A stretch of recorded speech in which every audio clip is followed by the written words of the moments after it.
Eto na nga mga chong, marami tayong basketball updates. Jordan Heading, nag-aantay ng Gilas call-up galing kay Coach Tim Cone. Coach Shot Reyes, nagpaparamdam sa Gilas, Pilipinas. Ito nga si Coach Shot Reyes mga chong, ay kakabalik lang sa kanyang koponan na TNT Tropang Giga. Kung matatandaan nyo, ay pansamantala itong umalis sa kanyang koponan dahil siya yung head coach ng Gilas last FIBA World Cup. At matapos yung nakakaiya at napakapangit na performance ng Gilas Pilipinas, ay nag-step aside nga itong si Shot Reyes. Sa katunayan, hindi pa nga sana ito lalayo sa ating national team, pero nang dahil nga sa mga galit na Gilas Pilipinas fans, ay napilitan nga siyang lumayo at ang kanyang sinabi ay mag-i-step aside sa Gilas. At ngayon, na maganda ng muli ang itinatakbo ng ating national team under Coach Tim Cone, ay mukhang nagpaparamdam nga itong si Coach Shot Reyes na makabalik sa Gilas. Dahil ayon niya sa kanyang latest interview, ay masaya nga raw ito sa itinatakbo ngayon ng Gilas Pilipinas. Pinuri nga rin ito si Coach Tim Cone sa pag-handle at paghawak ng mga players. At maganda at effective daw yung triangle offense na ginagamit ni Coach Tim. At noong tanungin niya itong si Shot Reyes kung may chance na pwede siyang makabalik as part of Gilas coaching staff, ay ang sagot nga nito ay focus niya nga daw ngayon ay ang kanyang koponan na TNT Tropang Giga. Pero sino ba naman daw siya para tumanggi sa tawag ng bayan? At kapag kinailangan daw ni Coach Tim ng kanyang tulong, ay ibibigay niya nga daw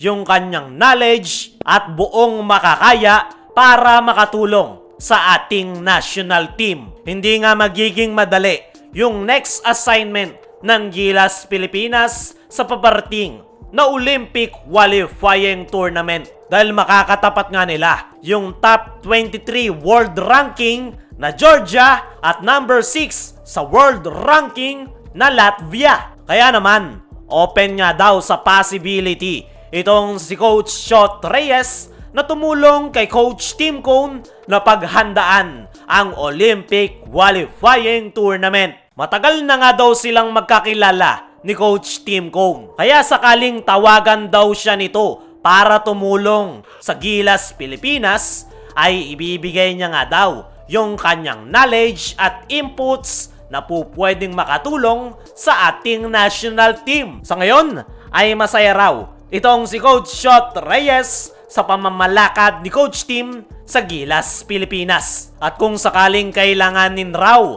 ang kanyang serbisyo, ay hindi daw siya mag-aatubili na tumulong sa ating national team. Makakatulong pa rin naman ng konti itong si Shot Reyes. Pero para sa akin mga chong, ay hindi na siya kailangan ng Gilas Pilipinas. Salamat sa kanyang mga nagawa nitong mga nakalipas na taon, pero kailangan na nga niyang mag-move on dahil okay na yung Gilas Pilipinas under Coach Tim Cone. Maganda yung programa, may sistema at mayroong goal sa 4-year program ni Coach Tim Cone. At higit sa lahat na pinaka-importante ay mayroon nga silang winning mentality. Nandyan nga sila para mag-compete at manalo, hindi yung puro learning experience lang ang kanilang habol. At yan nga yung kaibahan ni Coach Tim kay Coach Shot Reyes.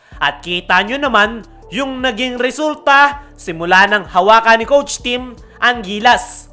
Gold medal sa kakatapos lang na Asian Games at dominante agad yung kanilang performance sa kakatapos lang na FIBA Asia Cup qualifiers. At yan pa nga lang ang simula ng Coach Tim Cone era sa Gilas Pilipinas. Dumako naman tayo dito sa kabilang balita. Jordan Heading, nag-aantay ng Gilas call-up galing kay Coach Tim Cone. Ito nga si Jordan Heading mga chong ay kasalukuyang nasa Adelaide, Australia at nagre-ready sa paparating na panibagong season ng NBL. Ang pinaka-latest na laro nitong si Jordan Heading ay yung kanyang naging stint sa Strong Group Athletics sa nakalipas na Dubai International Championship. At sa 8 laro nga niya dyan ay nag-average siya ng 11.1 points per game. At marami ang nagsasabi na dapat ay nasa Gilas lineup itong si Jordan Heading at malaki ang maitutulong pagdating sa outside shooting. At open na open nga itong si Jordan Heading na maglaro sa ating national team. Tutukan natin si Heading sa report ni Kenito Enson ng Philippine Star ay mag-i-stay nga daw siya sa Adelaide, Australia para maglaro sa NBL. May mga personal nga daw silang kailangang ayusin kaya kailangan nilang manatili sa Australia. Pero kung meron nga daw tawag galing sa ating national team na Gilas Pilipinas ay ready nga daw siya at hindi niya nga daw tatanggihan ang tawag ng Gilas. Nabanggit nga rin ito na napanood niya yung laro ng Gilas kontra Hong Kong at Chinese Taipei. Gustong-gusto niya nga daw yung paghawak ni Coach Tim sa Gilas at maganda na daw yung kanilang performance. Sa ngayon nga mga chong ay nag-i-stick si Coach Tim Cone sa kanyang 12-man Gilas lineup. Pero kung magkakaroon ng injuries or conflict with the schedule, ay kailangan ngang maghanap ng bagong player ni Coach Tim. Gaya ng ginawa niya kay Japet Aguilar para pamalit pansamantala kay AJ Edu na injury. At ang magandang balita kay Jordan Heading ay ang team manager nga ng ating national team na si Coach Richard Del Rosario ay impress sa laro ni Jordan Heading. Sinabi nga ni Coach Richard Del Rosario na ilalakad niya si Jordan Heading kay Coach Tim Cone. Kaya naman, lumalaki yung tsansa nitong si Jordan Heading na makapasok sa Gilas lineup.